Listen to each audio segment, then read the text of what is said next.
એક મોટા સમાચાર સામે આવી રહ્યા છે। બ્રેકિંગ ન્યૂઝ આપને જણાવી દઈએ, બલુચિસ્તાનમાં સ્કૂલ બસ પર આત્મઘાતી હુમલો કરવામાં આવ્યો છે। 3 બાળક સહિત 5ના મોત થયા છે। કેટલાક લોકોને ગંભીર ઈજાઓ પહોંચી છે।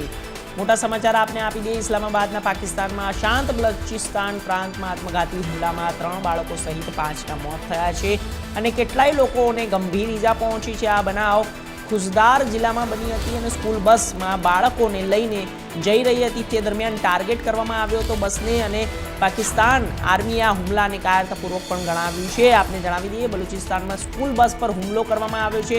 આત્મઘાતી હુમલો છે જેની અંદર કેટલાય લોકો ગંભીર ઈજા પામ્યા છે। મોટા સમાચાર છે, બલુચિસ્તાનની અંદર સ્કૂલ બસ પર આત્મઘાતી હુમલો, 3 બાળકો સહિત 5ના મોત થયા છે। મોટા સમાચાર, કેટલા લોકોને ગંભીર ઈજા પણ પહોંચી છે। બલુચિસ્તાનમાંથી અત્યારે મોટા સમાચાર સામે આવ્યા હતા। આત્મઘાતી હુમલો થયો છે તે પણ સ્કૂલ બસ પર।